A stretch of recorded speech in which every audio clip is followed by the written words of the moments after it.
नमस्कार, जय हिंद विद्यार्थियों। स्वागत है आप सभी का आपके अपने YouTube प्लेटफॉर्म उदय एजुकेशन में। आज के इस वीडियो में लेके आया हूँ अर्धवार्षिक और वार्षिक परीक्षा की दृष्टि से इम्पोर्टेंट कक्षा 7 का गणित विषय का मॉडल पेपर, जो कि आपके आने वाले अर्धवार्षिक और वार्षिक परीक्षा की दृष्टि से अति महत्वपूर्ण रहने वाला है और आप सभी विद्यार्थियों के लिए वरदान साबित होने वाला है। तो आपसे निवेदन रहेगा, वीडियो को अंत तक देखिएगा, वीडियो को लाइक और चैनल को सब्सक्राइब जरूर कर दीजिएगा।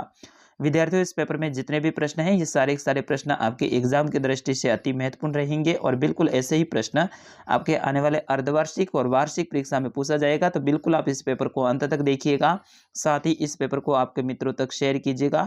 अभी तक आपने हमारे चैनल की सदस्यता यानी सब्सक्राइब नहीं किया तो चैनल को सब्सक्राइब जरूर कर दीजिएगा। पहला प्रश्न है कि निम्न प्रश्नों के उत्तर कोष्टक में लिखिए, यानी कोष्टक में इनके उत्तर लिखने हैं। इसमें पहला देखिए, यदि ए कोई पूर्णांक है तो a इंटू जीरो का मान होगा। आपको बताना है a इंटू जीरो का मान क्या होगा। a जीरो एक अपरिभाषित। तो विद्यार्थियों, इसका सही आंसर है कि a इंटू जीरो, यानी a को जीरो से गुणा करना है तो उसका मान जीरो ही होता है। तो ऑप्शन नंबर बी रहेगा इसका सही आंसर, जीरो। दूसरा प्रश्न है कि आंकड़े 3, 5, 7, 3, 2, 3, 1 और 3 का बहुलक है, तो इनका बहुलक ज्ञात करना। बहुलक का मतलब होता है जो संख्या ज्यादा बार आती है उसे बहुलक कहते हैं।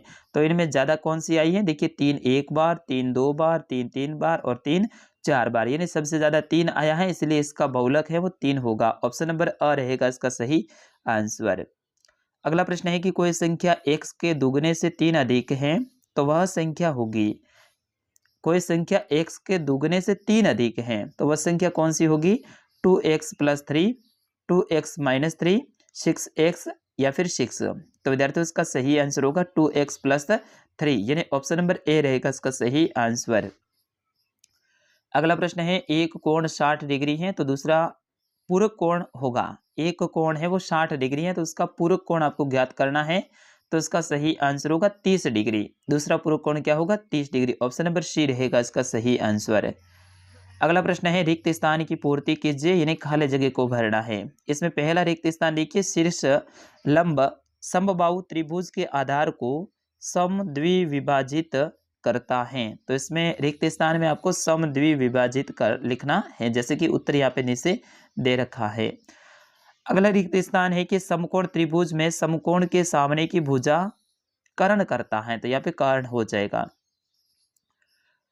तीसरी रिक्त स्थान है कि किसी त्रिभुज के दो अंतः कोणों का योग 120 डिग्री है तो दूसरे बाएं कोण का मान होगा। तो कितना होगा? 120 डिग्री। तो इसमें भी 120 डिग्री आपको लिखना है। अगला है, किसी त्रिभुज में किन्हीं दो भुजाओं का योग सदैव तीसरी भुजा से बड़ा होता है। बिल्कुल सही बात है, क्योंकि दो भुजाएं हैं तो दोनों का योग तो तीसरी से बड़ा ही होता है, तो बड़ा यहाँ पे लिखना है, ठीक है ना। ऐसे रिक्त स्थान आ सकते हैं आपके। और अंतिम रिक्त स्थान है कि समद्विबाहु समकोण त्रिभुज के प्रत्येक न्यून कोण का मान 45 डिग्री होता है। इस तरह से आपको ये रिक्त स्थान भरना है। फिर अगला प्रश्न है कि गलत और सही का चिन्ह लगाना है, यानी गलत है उनके आगे गलत और सही है उनके आगे सही लिखना है। तो इसमें देखिए, बराबर क्षेत्रफल वाले त्रिभुज सर्वांग सम होते हैं। बराबर क्षेत्रफल वाले त्रिभुज सर्वांग सम नहीं होते हैं, तो इसलिए ये गलत हो जाएगा, ठीक है ना। यहाँ पे होते हैं लिखा, इसलिए गलत इसके आगे आपको लिखना है। उसी तरह से इसमें आगे देखिए, वृत्त की परिधि और व्यास का अनुपात 2 होता है, ये भी गलत है, क्योंकि वृत्त की परिधि और इसका व्यास 2 नहीं होता है, तो इसमें भी आपको गलत लिखना है। फिर उसके बाद में तीसरे गलत सही देखिए, एक त्रिभुज का क्षेत्रफल आधार x ऊंचाई के बराबर होता है। एक त्रिभुज का क्षेत्रफल आधार इंटू ऊंचाई के बराबर होता है, यहाँ पे इंटू है, ठीक है। तो आधार इंटू ऊंचाई के बराबर होता है, बिल्कुल गलत है। एक त्रिभुज का क्षेत्रफल आधार इंटू ऊंचाई के बराबर नहीं होता है। और अगला है कि ठोस आकारों की साया भी त्रिविमीय होती हैं, ये भी गलत है। घन के 12 किनारे होते हैं, बिल्कुल सही बात है, घन के 12 किनारे होते हैं। अगला प्रश्न है, प्रश्न संख्या 15 की सममिति रेखा किसे कहते हैं? वेरी वेरी मोस्ट इंपोर्टेंट ये प्रश्न है, स्टार लगा दीजिएगा, बिल्कुल ऐसा ही प्रश्न आने वाला है। तो इसका सही आंसर होगा, सममिति रेखा किसे कहते हैं? किसी आकृति का किसी बिंदु या रेखा के संदर्भ में समान रूप से वितरित होने पर उस रेखा को सममिति रेखा कहते हैं। अगला प्रश्न है प्रश्न संख्या 16, किसी कक्षा के विद्यार्थियों में 65% के पास साइकिल है, कितने प्रतिशत विद्यार्थियों के पास साइकिलें नहीं है? तो अपन यहाँ से देखेंगे तो 65 है, इसका मतलब डायरेक्ट 35 आएगा, लेकिन आपको है विधि से करना है ताकि आपको अच्छे अंक मिले। आप डायरेक्ट 35 भी निकाल सकते हैं क्योंकि 100 में से 65 घटाएंगे तो 35 ही बचता है, लेकिन आपको किस तरह से करना है देखिए, हल लिखना है। फिर उसके बाद में साइकिल वाले विद्यार्थियों की संख्या 65%, साइकिल न होने वाले विद्यार्थियों की संख्या 100 माइनस 65% बराबर 35%। तो इस तरह से आपको उत्तर निकालना है ताकि आपको पूरे नंबर मिले। अगला प्रश्न है प्रश्न संख्या 17 कि 10 सेमी व्यास वाले एक वृत्त की परिधि ज्ञात कीजिए।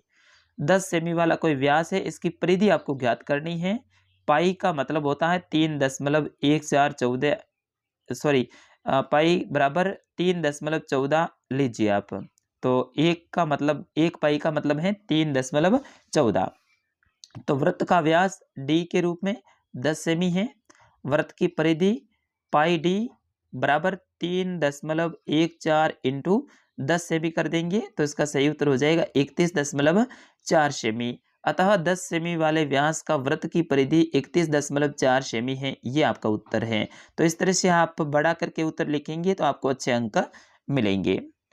फिर उसके बाद में प्रश्न संख्या 18, एक दुपहिया वाहन 1 लीटर पेट्रोल में 55.3 किमी की दूरी तय करता है, तो 10 लीटर पेट्रोल में वह कितनी दूरी तय करेगा? तो विद्यार्थी उसका हल लिखेंगे।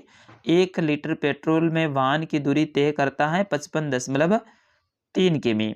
10 लीटर पेट्रोल में वाहन दूरी कितनी तय करेगा? तो 55.3 इंटू 10 करेंगे तो 553 किलोमीटर हो जाएगा, यानी 10 लीटर में 553 किलोमीटर ये चलेगा। इसका उत्तर ये, इस तरह से आपको गुणा करना है इसका। अगला प्रश्न है प्रश्न संख्या 19 की एक त्रिभुज के दो कोण 30 डिग्री तथा 80 डिग्री हैं, इस त्रिभुज का तीसरा कोण ज्ञात करना है। तो आपको पता है कि त्रिभुज के तीनों कोणों का योग कितना होता है 180, तो एक तो 30 डिग्री है, एक 80 डिग्री है। तो इसका हल कैसे करेंगे? हम जानते हैं कि त्रिभुज के तीनों कोणों का योग 180 डिग्री होता है।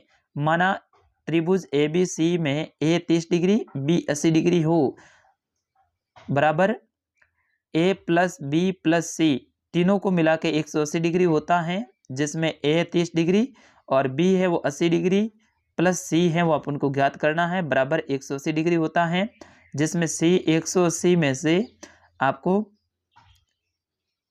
30 और 80 डिग्री यानी 110 डिग्री निकालने हैं।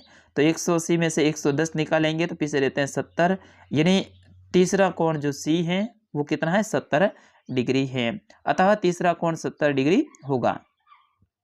अगला प्रश्न है प्रश्न संख्या 20 की एक वस्तु 5% हानि उठाकर 540 रुपये में बेची गई है, तो उसका क्रय मूल्य आपको ज्ञात करना है। वेरी वेरी मोस्ट इंपॉर्टेंट है, क्रय मूल्य और विक्रय मूल्य आप याद कर लेना।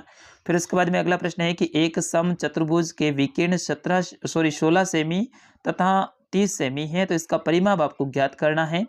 फिर प्रश्न संख्या 22 है कि निम्नलिखित कोणों के प्रत्येक पूरक का माप क्या है? 45 डिग्री, 65 डिग्री, 41 डिग्री और 54 डिग्री। और प्रश्न संख्या 23 है कि 3 क्रमागत संख्याओं का योग 81 है, तो संख्याएं ज्ञात कीजिए। 3 संख्याओं का योग है वो 81 है, तो उन संख्याओं का योग आपको ज्ञात करना है। तो विद्यार्थियों ये था कक्षा 7 का गणित विषय का पेपर। इससे पहले मैंने संस्कृत का, हिंदी का, सामाजिक का पेपर अपलोड कर दिया है, वो पेपर नहीं देखा है तो जरूर देखिएगा। अभी तक आपने हमारे चैनल को सब्सक्राइब नहीं किया तो चैनल को सब्सक्राइब जरूर कर लीजिएगा। आगे आपके विज्ञान के और इंग्लिश का पेपर भी बहुत जल्द आने वाला है। तो विद्यार्थियों इस पेपर को ज़्यादा ज़्यादा शेयर करें और साथ ही आपके सहपाठी विद्यार्थी हैं आपके स्कूल में, उनको भी हमारे चैनल के बारे में बताएं कि उदय एजुकेशन चैनल है, वहाँ पे हमारे लिए तैयारी करवाई जाती है। साथियों हमारा एक और चैनल है, उसको भी आप सब्सक्राइब जरूर करें, वहाँ पर भी आपके लिए पेपर अपलोड किए जाते हैं। उस चैनल का नाम है UR स्टडी, ठीक है ना। UR स्टडी आपको सर्च करना है, जैसे सर्च करोगे तो वो हमारा चैनल आ जाएगा, उसको सब्सक्राइब जरूर कीजिएगा। धन्यवाद, वंदे मातरम।